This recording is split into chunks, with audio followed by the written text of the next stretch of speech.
Okay, are we ready for a new day? Okay, so I had quite a few people reach out to me the other day after I did the last podcast. So today is going to be explanations on how to do more like if you feel like you might have called something into your presence or your being when you was a child or adulthood, it really doesn't matter when. There are certain things that you can do to be able to start like ridding yourself of that energy to become sovereign. Now, one thing that came to me when I was walking the dogs earlier.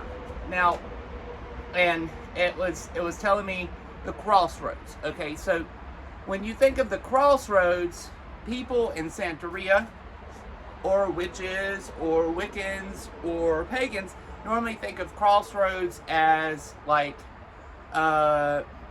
almost like a place where you can leave certain items to be able to gain something in this physical world. Well, as soon as I heard that, then as soon as I heard that, I saw the cross of the Jesus character. So he is no different than any other being within that sect, right? So we have to look at it like this. As I've studied for many years, I have quite a few books here that I was going to actually show. And as I've read all these, most of these books, all these people actually worship Hecate. And at the very beginning, I did not even know that the symbology behind Hecate. But the thing is, what you have to understand, most Luciferians worship Hecate. Now, what we have to understand is Luciferians are a lot like pagan, and they're a lot like Wiccan. Now, it's a little different in many ways, but they have a lot of similarities. They see themselves as growing to become one Godhead, to become stronger and find the strength within, which has a lot of similarities with paganism and Wiccan. Now, the thing is when like Wiccans are calling upon the three-horn, the three-horn goddess, I think it is, or the three-moon goddess. I just slipped my mind. So, anyways, the goddess Moonhead, right? That's Hecate. In other older things, she was called Persephone, and she has another name. It starts with an S. I can't remember the name right off the top of my head. But anyways, what has me a little afraid of Hecate is similar to the Jesus character. Now, this is my point. As I was speaking to my friend, he is Luciferian, which I don't agree with, but it is what it is. I'm not going to tell somebody what to do, and if he feels it's right. So he was asking me to come over to do a ceremony with him, and then he said, well, he's going to be doing a ceremony to Hecate. I'm like, why are you doing a ceremony to Hecate when you're over here a Luciferian? Why won't you be doing the Lucifer, like your Luciferian thing? Because I mean, I prefer to study and understand a lot of different mysticism. And with that said, like these books like the Witch's Book of Power by Devin Hunter. It's a large book. I read it. The Summoning Spirits. And mainly why I bought these books was after I've started seeing spirits after my accident, I wanted to understand them to have power. But as I kept reading, and here's the Wiccan's God and Goddesses, here's the Witch's Book of Spirits, which is still a guy that worships Hecate. I'm pretty sure Frater Barbaras, it's been a few years since I read him, Conjuring for Witches, and I've read his book. Now, his is really, really like in depth with certain sigils and magic and different things. Now, the thing is, what you have to understand, a lot of times when they're doing these evocations and making sigils themselves, and then you're remaking these sigils, and if they are worshiping Hecate, Now, the thing is, with me being sovereign, and that's where my friend understood that I have broken from the God spell of Christianity, and now I'm sovereign. So if I was to go to his house that evening and do the ceremony with him, praying to Hecate or doing the worshiping or whatever he did, he said that I would then be hexed. It's no different than the Jesus character. So, like, if you're starting to, if you was Christian and you're seeing that things are like really, really off, that might be why. It's the same like schism, but just a different personification of a goddess. I believe Jesus Christ is more like an entity than a goddess or a deity, to be honest. But he has now been created into more like a deity, and a deity, possibly even a god at this point, because there's too many people within the Abrahamic religion praying to him. Now, what you have to understand, now there isn't all Christians that are over here claiming to, like, they're waiting for Jesus to return. Now, and I do want to throw that out there. There are some places that are still like Bible-based, but they do state to people, you have the Christ within. We have the Christ within. And there isn't many churches out there that do this. The one in Unity in Winston does. That's one thing I do want to represent her, because she has like broken down the boxes in the paradigm. But the thing is I understand she's still trying to break people of the Bible like ideology, so she has to be stuck within it. And I don't know if she's really able to portray what she feels as much as she wants to as I could, if you get what I mean. So now what's funny is as we move into like trying to figure out how to, so if you feel like maybe there was something that you caught on, like say somebody that was new that got a hold to this boy's book here that worships Hecate, right? And maybe you was Christian before. Well, you know what? The Jesus and the Yalda Baoth of the Jesus Father will then hex you because you're worshiping Hecate.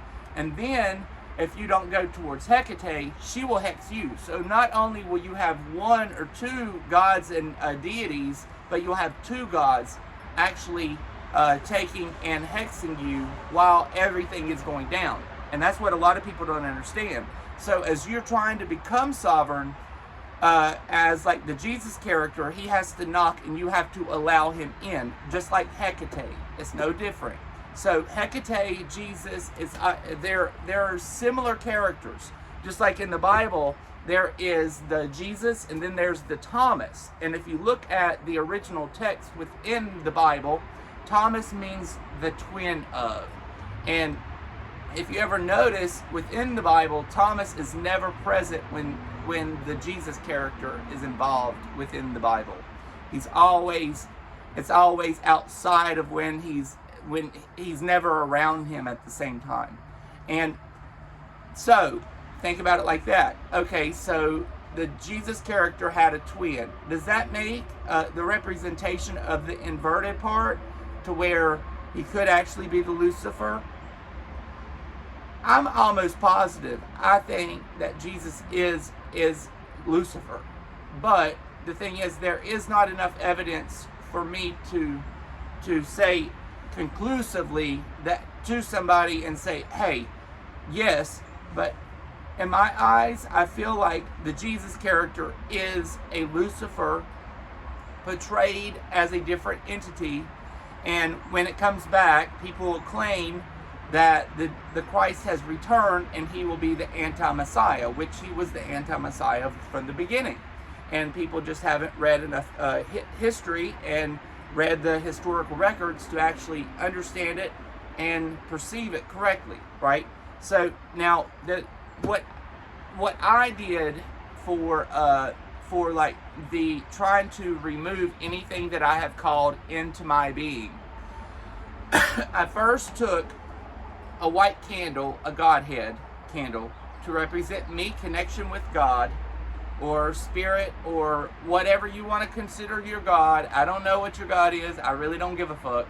So, but after you light your Godhead, then you go ahead and start with the four corners. It will be east, south, west, and north. Now, it's a little different what I did this time than I did in the previous video, because I know people reached out to me, so I thought I'd go ahead and put like part 2. So this will be part 2 of what I was speaking about the last time, right? Now, the thing is, the Godhead candle will have a white candle, and then the south end candle will be black. Now, black is not a bad representation. Black actually means protection. So what I would tell you to do is go ahead and make sure you have a white Godhead candle and put a black Godhead candle in south to contradict each other while you're doing your ceremony.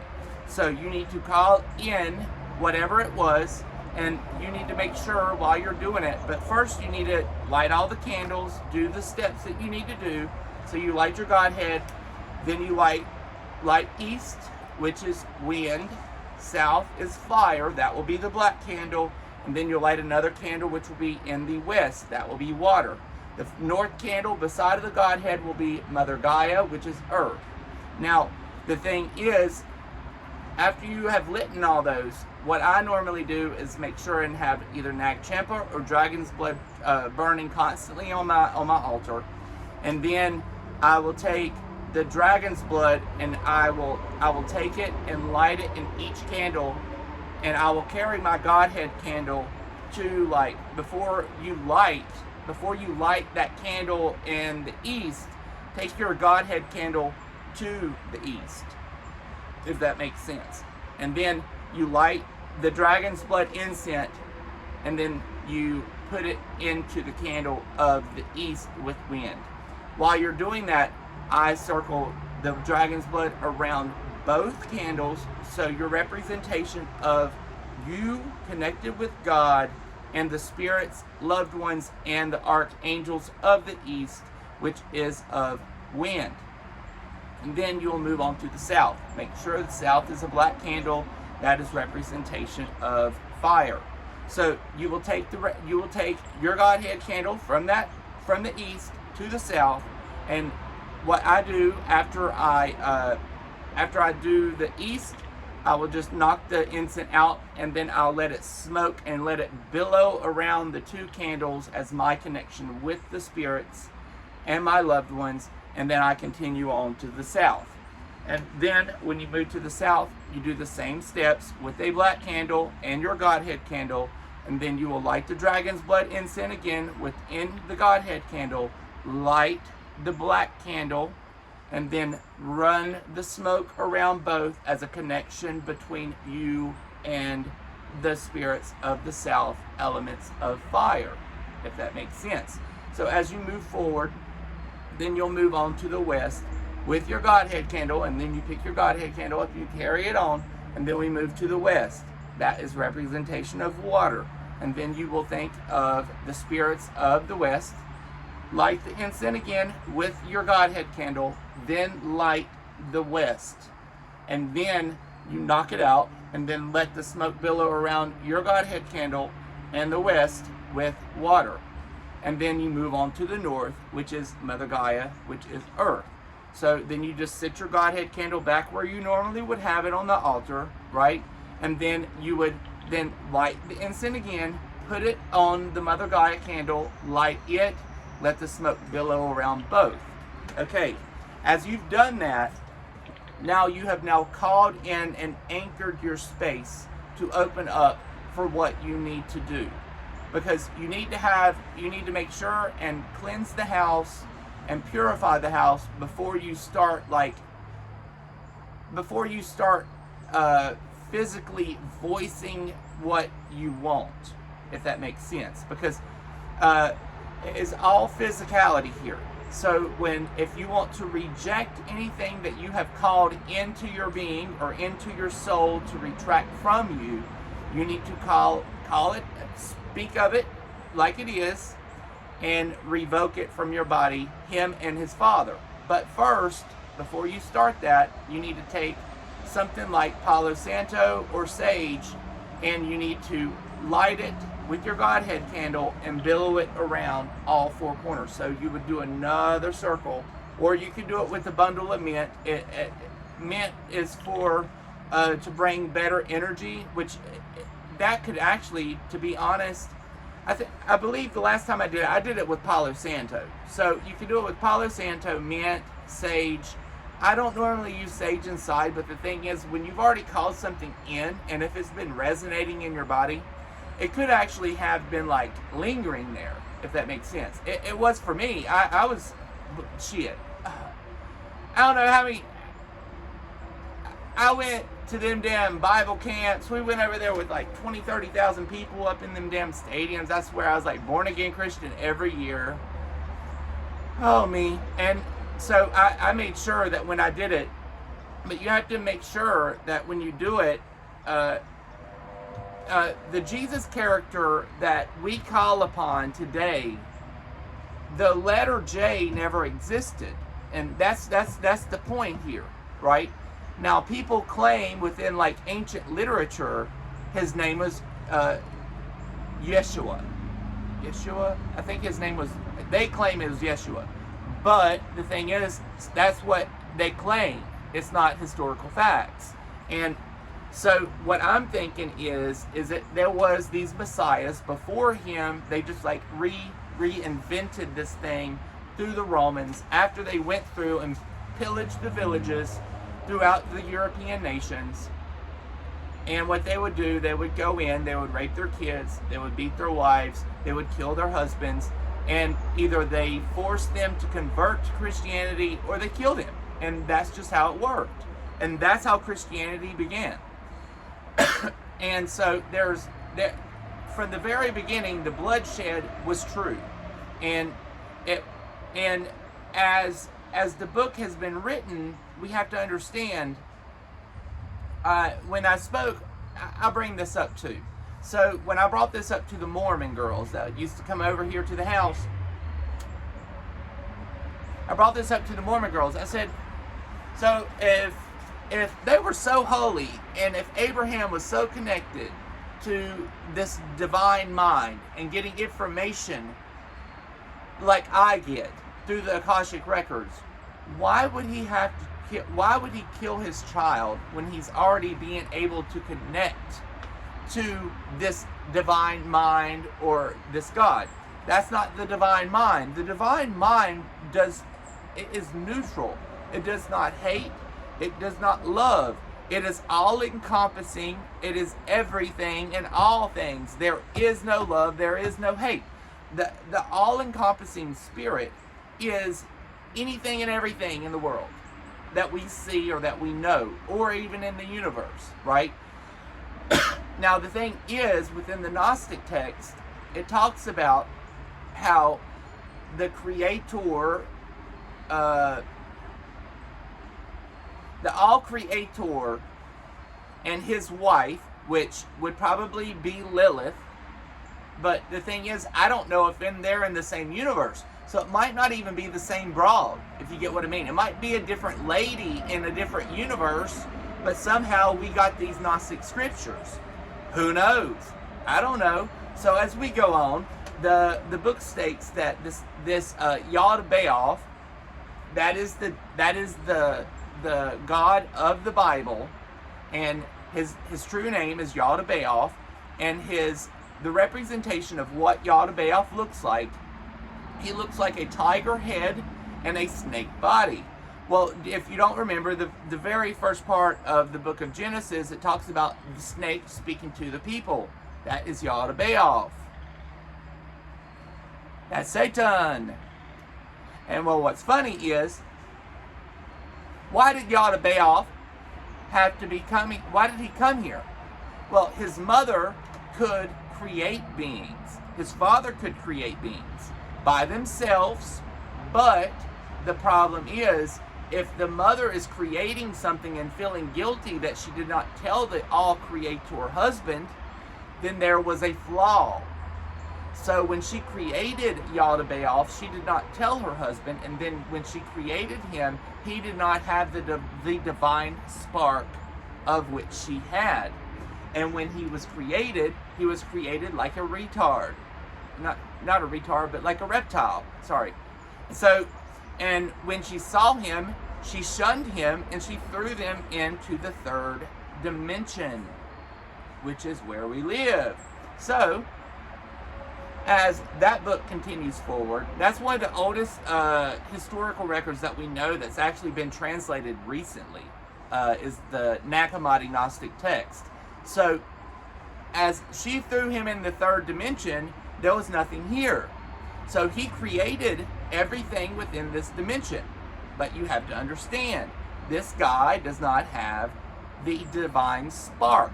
So he does not manifest things. So he tried to create us humans.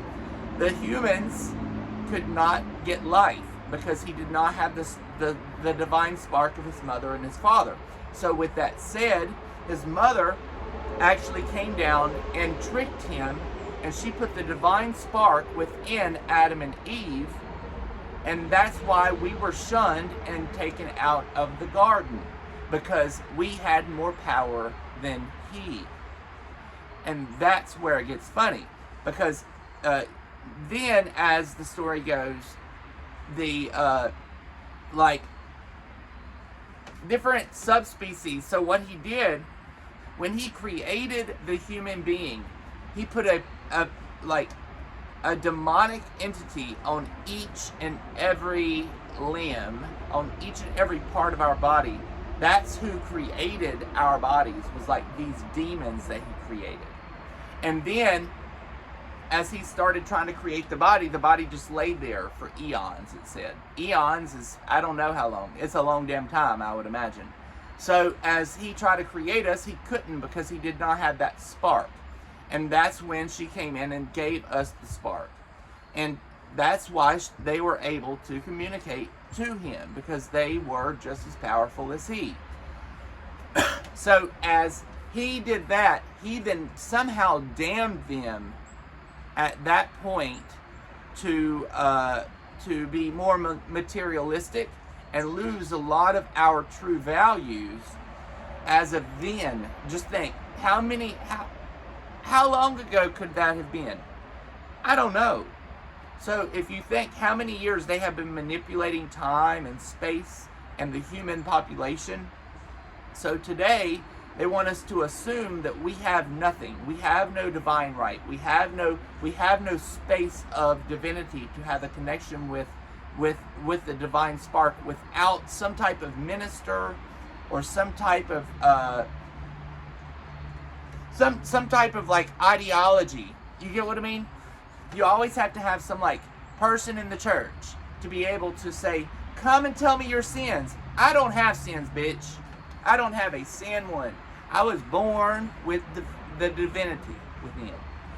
If I was born with divinity within, that means I have no sin. That means there is no curse words. That means I live in the highest capacity of men. That means that there cannot be, if you believe that you are the divine spark of the divine person as a sovereign being, their illnesses will start to fade away. Heartaches will start to fade away. And that's where we're about to start moving into, because as we move into these new cycles, a lot of people, we don't understand the powers that we have. And that's one of the books that really broke down Christianity for me the best, was the Gnostic text. I read the Sumerian text. The Sumerian text talks about Marduk and Enlil. Marduk was in Sumerian text too, but Marduk in the Sumerian text is Jesus in the Bible. So there's Enlil and Enki, which is two gods that were feuding brothers. One god hated humanity and wiped out the world, and his loving brother saved a sect of people during that flood. And this was written like 20,000 years before the Bible. So it's just different names, different cultures, rewritten. I have the book. I have so many books. I lend books out because people don't know how to get a hold of books, or they don't. And to be honest, I don't know how I find the books the way that I do. But to be honest, this is a pretty good book, The Spiral Dance. But now, when you start reading these things, it's written by Starhawk. You have to think. Read it with a sovereign mind. You're not calling, when you call upon it, a lot of times these people are over here telling you to call upon such and such. Call upon it as a sovereign person. Understand the steps that they go through, but don't use their sigils. Make your own sigils. Make your own things and create it your own way, because you have the creative spark to be able to do the communication, to follow through with these things, right? Now, the Witch's Book of Spirits, it was, to be honest, I wouldn't say buy it. It was quite expensive. It's quite boring, to be honest. It seemed like regurgitated stuff for me because I've read so much. But it might be a good book for you. But he does worship Hecate, and and a lot of people don't understand that if you worship Hecate one day, and then you find a new god, she will hex your ass. She is as vengeful as Yaldabaoth and Jesus Christ. So, in my opinion, I stay away from her. I don't play with her. That is one goddess I do not play with. I do like the ocean goddess. The Brazilians like Yamaya. I think that's her name, Yamaya, off the top of my head. A lot of times, like if I have problems, I'll call upon her, and I'll throw flowers down in my pond, asking for help, for cleansing, or helping my family's health, stuff like that. I'll call upon her, and she's very fruitful. She's vital. She brings vitality to people, health, energy, and she has a lot of good energy that she follows through. And in Brazil, what they do during certain times of the year, the people will go out and they will throw flowers into the ocean on the date of her. That they have a date of Yamaya, and they will throw the flowers into the water and celebrate her by doing so. Now, God bless, you should see this fucking name. I don't even know how to pronunciate that. Summoning Spirits, the Art of Magical Evocation. It's actually a decent book. You can look at the name here. It was a decent read. This is that same guy that worships Hecate. It's just one is Witches' Books of Power and Witches' Books of Spirit, all by the same author. And then Spirit Conjuring for Witches by Frater Barbarus. That's probably, to me, an advanced, more advanced like me. If somebody new was to read this book, it'd be so over your head you wouldn't understand. But to each their own. If you feel like you want to read it, have at it. You probably won't understand it, but I've been reading and studying mysticism for many years. I've read this one. It's okay. It's more like for sigils, and it talks about the ancient sigils and stuff like that, and that's what I mean. Like when I brought in the book of King Solomon into my house, how many years ago was that? It was probably 6 years ago. I bought the book, and it was a big book. King Solomon's book was big, expensive too. So I brought it to the house. Well, next thing you know, we did not buy anything new. I was not doing readings for people. Maybe this was years before that. Maybe it was like 10 years ago, to be honest. So what's funny, I brought the book in, wasn't doing readings for people. I was just doing akashics for myself, opening up and finding like peace within to heal my body, heal my space, heal me as a spirit child of the most divine bride of God. Well, I brought the book in to read, and few days later, like, the energy started shifting. I'm like, the only thing new in here is that book. A few days later, it was so like it was like you could take a knife and cut the air in this house. A few days later, it got worse. And finally, no spirits moved in or anything. It was just like the energy was just like bad. And that's what we have to understand. A lot of these things that they put in here, they put sigils and they put like symbology. And some of these books, like King Solomon, there's so much energy because he was like the top of the field. The people that are writing these books, they don't know bullshit compared to like Moses. Moses had some wicked ass shit too. And I have that book loaned out. It never gave me problem in the house. The hidden books of Moses 5, 6, and 7. Those are a must read too. If you don't believe me, read them. And you'll understand that what he used to do was some wicked ass shit. And so a lot of times within like the pagans, what they will do is they mainly go back to like their ancestral gods, like Thor and different things like that, which to me I feel is to benefit us. Now the thing is, now Wiccans on the other hand, they want to claim that they are a new sect and they are doing things different. I almost feel like Wiccans could be almost like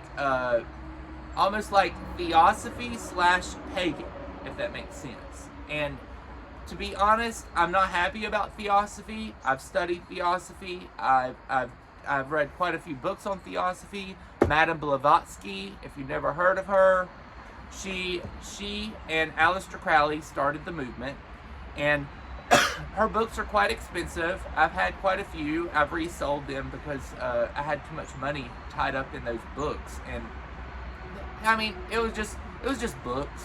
To me, it was just like reading things like any other day. And there's a lot of people within like this group movement. They think that Madame Blavatsky's like the shit, and I'm not saying she's not. I would say if anybody would be the shit, what book was it that I read a while back, and it was about John Dee and the Queen at that time, which was back in like way back when, and she was about to go into war, and when she was going into war, there was like all these fleets of ships moving into Britain. Well, John Dee did some type of spiritual warfare to create some type of form of a bubble in the middle of like the sea where the ships were coming in, and this bubble came up, blew up, and it like encapsulated all the ships and then sunk them all. And I'm trying to remember which book it was. It could have been some of the literature that I read on John Dee. I'm trying to think. Now, what's funny is the hidden house of like the Illuminati, and so there are many different facets on it. And there's one lady I'd like to let me do a little research on it, because I've studied the houses of the Illuminati and who's actually running the ship per se. And I don't know if it was the Doors or if it was the Beatles. But one of like a few of the main people within those bands used to be like best friends with this lady, and I can't remember her name off the top of my head. I'll continue with the story. I'll reference this at a later date after I go back and research it. So as they were inside her like estate, and I'm talking not an estate. She lives in a castle because she is blood royal. She's royalty. That's how the Illuminati are. They are the blue bloods. They're like Donald Trump. They're like all the people of the elite. If they have all this money, they are part of this reptilian species. The reptilian species, they cannot manifest what they want, so they use us to manifest it for them. So what they do now, as a capitalist system, they will open like Walmart, and then we like the peons within the community will run this Walmart up the street. I'm just making a representation, and then we make them rich. They don't manifest anything. We are creating it for them, if that makes sense. But with us, now the thing is since they already have the lucrative assets to be able to do it, they don't have to manifest. All they have to do is put the finances out. Us, we can be able to create whatever we want. If we want a new job, we can manifest it. If we want more money, we can manifest it. If we want a new career, if we want a new house, if we want to move somewhere else, we can create that concept, as long as you believe powerfully enough to be able to become of that. Now, okay, sorry, I got really backtracked. So, going back to Homeboy and the removal process.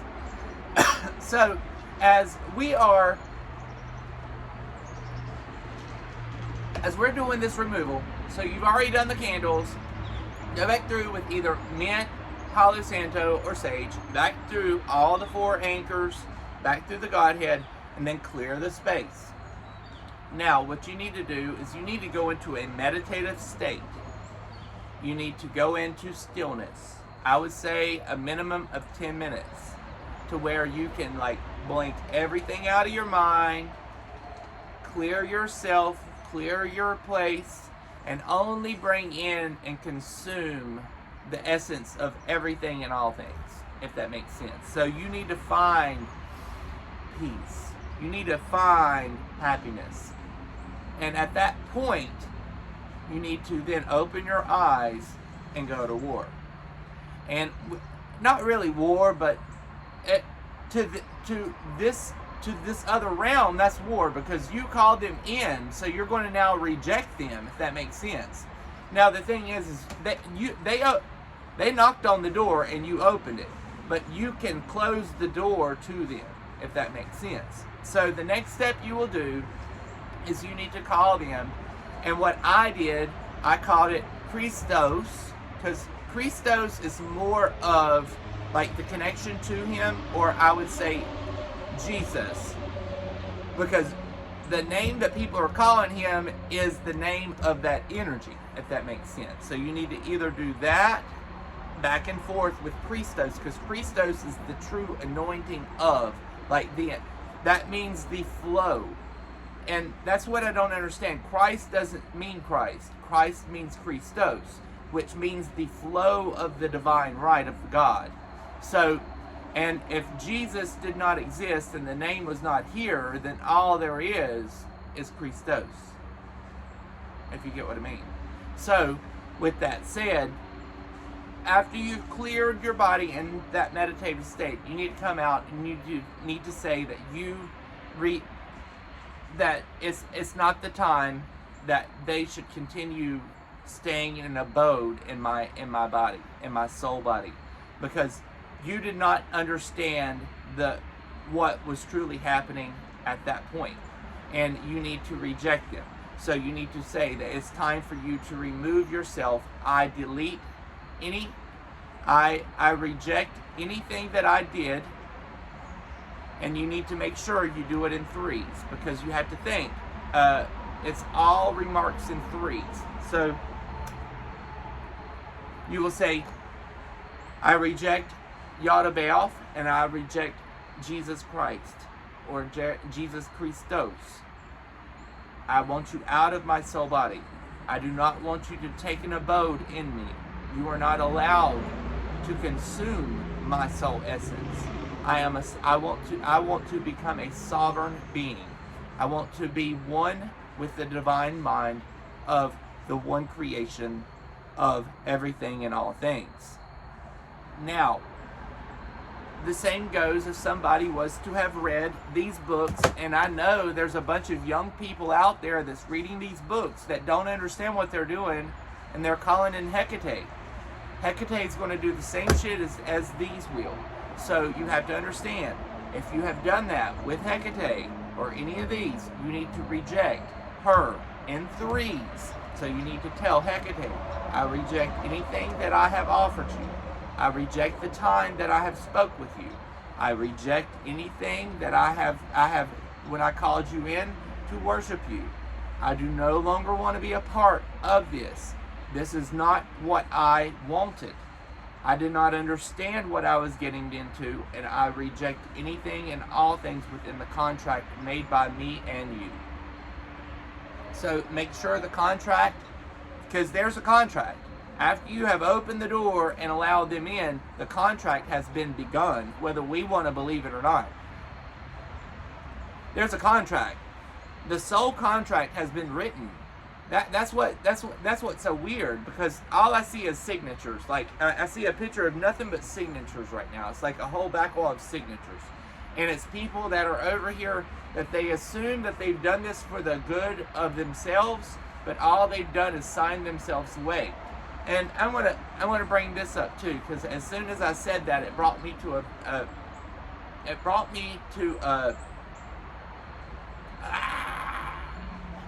the hell you call it? A dream I had the other night.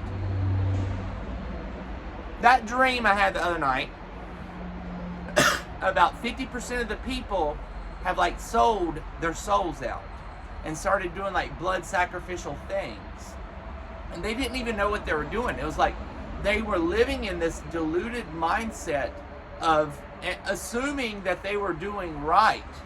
And then everybody that was there that never sold themselves off were getting in their car and leaving. And while I was walking out the door, I was watching somebody literally cut their tongue, while another lady that I used to work with when I lived in Miami, she was a photographer and a really good hairdresser. Don't remember her name. She did some photography for me for a hot second. I wish I remembered her name. I'd try to reach out to her, but I don't. So, anyways, she was licking the blood off of that person's tongue, and that's where it's all part of this blood ritual. And just like when people do the Santeria, if you're killing an animal through blood sacrificial magic, you are no different than the Christians. You're no different than the Hecateans or the Luciferians or anybody else, because you are doing the blood ritual. So it's the same type of energetic field, to where you are over here producing something that you don't even truly, I think the people of Santeria do understand what they're doing, to be honest, because that's how I got into like the deep shit of all this reading and understanding this literature, was after we've been hexed by a guy through Santeria, the family. It got me deep diving and understanding how Santeria works, how mysticism works, how Judaism works, how all this works. And then as I kept studying and reading and learning, I started understanding that everything of these things, most of it tends to be blood related. So, and what's funny is Santeria now, it's actually, they claim, tends to be like a branch off of Catholicism, which Catholicism is Christianity, so that's still blood related, if you get what I mean. But blood related with Catholicism is a man being killed at the stake rather than somebody killing an animal. Because what they're doing, and what's funny is I watched what was the show I watched a while back? It was the Shark Tank. And the man, that one Jew that's on there, is talking about how they used to slaughter a goat every Saturday at his Orthodox Judaist church. Exactly. And he said it on there. I was like, you gotta be fucking kidding me, man. He just said that shit. Oh my goodness. And I told Enrique, I was like, you gotta be, did you just hear that shit? And he didn't even hear it. He didn't even hear it. I was like, they slaughter that motherfucker every fucking Saturday. Blood rituals. That's how they manifest their shit. That's how he's a billionaire. That he's killing animals weekly. Killing animals weekly. Probably killed one of his children too. I'm just being serious. I don't know famous people, so I probably should look him up and see if one of his children's died. If so, Probably. It's probably the same shit. If he's open enough to say that on air, I mean, hello. Motherfucking hello. And it's just funny that people claim that, okay, so the Mormons claim that since Jesus came and was the final blood sacrificial thing, there's no need to have blood sacrifice anymore. But the old Orthodox Jews do not believe that Jesus ever came. So, if you truly speak to a true Orthodox Jew, they never seen a Jesus. They don't believe he was ever here, and he was not their Messiah. So, with that said, so how does the true original Judaist, Orthodeist, not believe Jesus Christ lived when there's all these Christians branching off of their religion? It's all Roman Catholicist rule.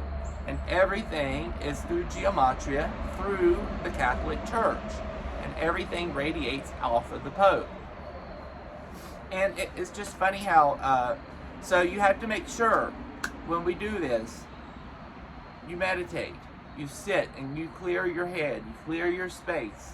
Make sure you're in a heart-filled happiness before you start calling upon these to say that you do not want to have connections with them anymore. And when you start calling them out, I always called his father as Yaldabaoth, because when you open the door in Christianity, you let Jesus in and you let his father in.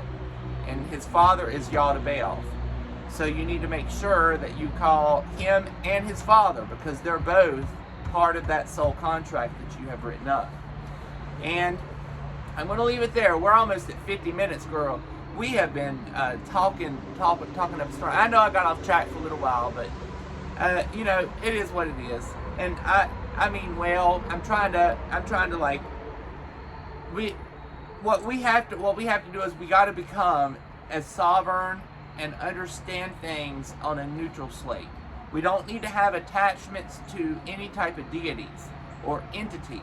They need to be removed from us. We need to become these purified beings of light, of what people claim, love and light, love and light. Well, how the hell can you have light when you have a fucking entity overlapping your ass, honey? You ain't no light. You are an artificial light. And everybody that's within the Christian church or like the New Age movement, they're over here claiming something, love and light, love and light. They are loving the artificial light. The artificial light. Yaldabaoth is Satan. Yaldabaoth is Satan. And Jesus is his son. If that makes sense, did you just catch that? Yaldabaoth is Satan. And Jesus is his son. I'll leave it there. Bye, guys.